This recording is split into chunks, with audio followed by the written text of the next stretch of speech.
Shalom Bapak Ibu Saudara-saudariku yang terkasih dalam Kristus Yesus. Kita bertemu lagi dalam acara Satu Bagi, sapaan Tuhan bagi kita. Hari ini Rabu tanggal 15 September tahun 2021. Namun sebelumnya mari kita bersatu di dalam doa. Damai sejahtera Allah yang melampaui segala akal, itulah yang memelihara hati dan pikiranmu di dalam Kristus Yesus Tuhan kita. Amin.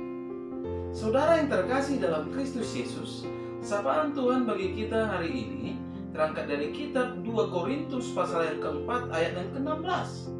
Demikian firman-Nya. Sebab itu, kami tidak tawar hati, tetapi meskipun manusia lahiriah kami semakin merosot, namun manusia batiniah kami dibaharui dari sehari ke sehari. Sampai sejauh itu firman Tuhan. Saudara yang terkasih, saya mengangkat tema dari kebenaran firman ini, yaitu jangan tawar hati. Saudara yang terkasih dalam Kristus Yesus, di dalam kehidupan ini, masalah adalah bagian dari kehidupan manusia, tanpa terkecuali. Jadi kita tidak dapat menghindari atau lari dari masalah selagi kita masih hidup di muka bumi ini. Siapapun dia, kita harus menghadapinya. Mungkin kita berpikir, saudara-saudara, mengikut Tuhan Yesus kok malah banyak ujian dan permasalahan di dalam kehidupan ini. Percaya kepada Yesus bukan berarti, saudara-saudara, perjalanan hidup ini mulus ibarat melewati jalan tol. Ini harus kita pahami. Bukan berarti pula kita langsung memiliki kehidupan yang berlimpah dengan berkat yang luar biasa. Justru perlu kita ingat, pada saat kita berlabel Kristen, kita harus siap dengan segala konsekuensinya. Karena memang dunia ini, karena memang iblis tidak pernah menyukai kita dan akan sangat membenci kita. Olehnya setiap persoalan, pergumulan akan diperhadapkan dalam kehidupan kita.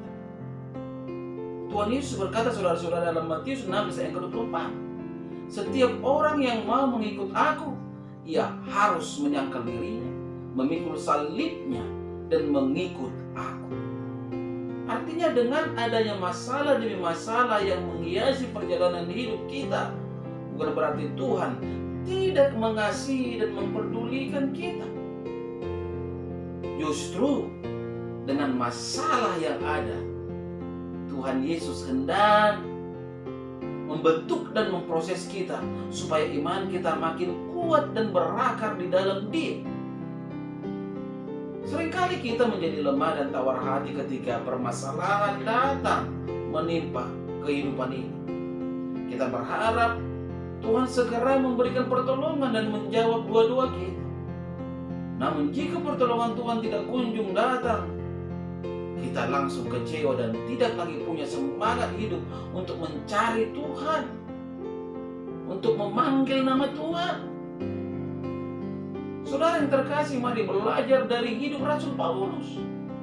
Meski harus menghadapi masalah dan penderitaan, ia tetap bertahan dan mampu menjaga hatinya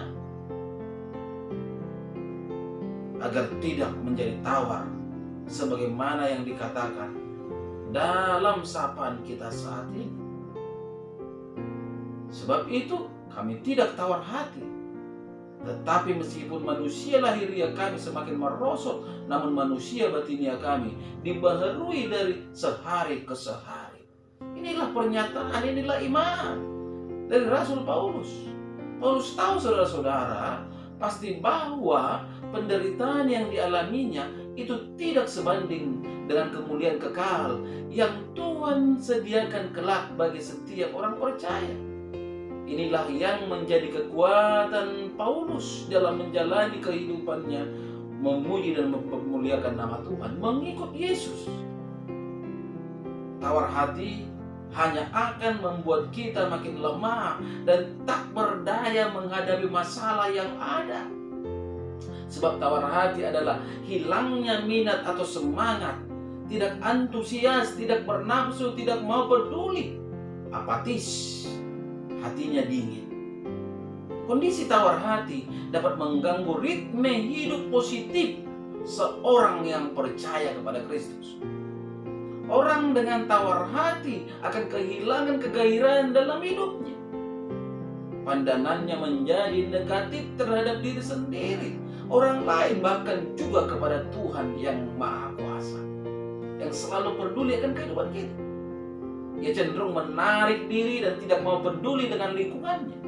Hal inilah yang dikatakan dalam Amsal 24 ayat yang ke-10, saudara-saudara.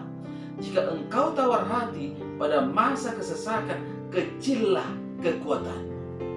Artinya, saudara-saudara, selaku orang Kristen kita harus hadapi setiap masalah yang ada dengan penuh iman. Jangan hanya karena masalah kita menjadi undur dan meninggalkan Tuhan, kita menjadi tawar hati. Jika hal itu terjadi, ingatlah saudara-saudara, kita masuk ke dalam situasi kesalahan total, kesalahan yang besar. Artinya kita akan rugi besar ketika tawar hati menguasai hidup kita. Saudara yang terkasih, biarlah melalui sapaan ini kita menjadi pribadi yang tegar dalam menjalani hidup, dalam menjalani tantangan yang diperhadapkan dalam kehidupan kita, dan menjauhkan sikap tawar hati dari hidup kita. Amin. Kita bersatu dalam doa. Terima kasih Bapa di surga untuk kebaikan dan kemurahan-Mu yang memberikan hamba bisa ada sebagaimana ada pada saat ini. Terlebih lagi kebenaran firman-Mu yang bisa berkumandang melalui media YouTube ini di pagi hari ini. Ini semua hanya dikarenakan kebaikan Tuhan semata. Terima kasih ya Bapa di surga. Izinkan kebenaran firman-Mu yang mengingatkan setiap pendengar agar tidak tawar hati, agar jangan tawar hati dalam menjalani kehidupan ini. Bapa di surga, karena tawar hati hanyalah akan membuat seseorang rugi besar. Karena dalam tawar hati berkat Tuhan tidak akan mengalir. Izinkan Tuhan Yesus, ketika kebenaran firman-Mu ini melekat di dalam kehidupan para pendengar, hidup mereka diberkati, yang lemah dikuatkan, yang sakit disembuhkan, yang ada permasalahan mendapatkan jalan keluar, karena memang tak ada yang mustahil bagi Engkau ya Bapa di surga. Hamba berdoa untuk setiap pendengar di pagi hari ini, berkati usaha dan pekerjaan mereka, setiap anak yang Engkau berikan di tengah-tengah keluarga, berikan kesehatan dan kepintaran Bapa. Hamba tidak bosan-bosannya berdoa agar setiap yang sakit pada hari ini Bapa, di mana mereka oleh sakitnya tergeletak di rumah sakit maupun di rumah, baik itu dikarenakan sakit virus corona maupun sakit yang lainnya, Hamba memohon mari Engkau jamah tubuh mereka Bapa, agar melaluinya mereka mendapatkan kuasa kesembuhan. Karena Engkau adalah Allahku yang maha dahsyat dan luar biasa. Ketika Engkau bertindak, segala sesuatu yang Engkau rindukan pasti terjadi.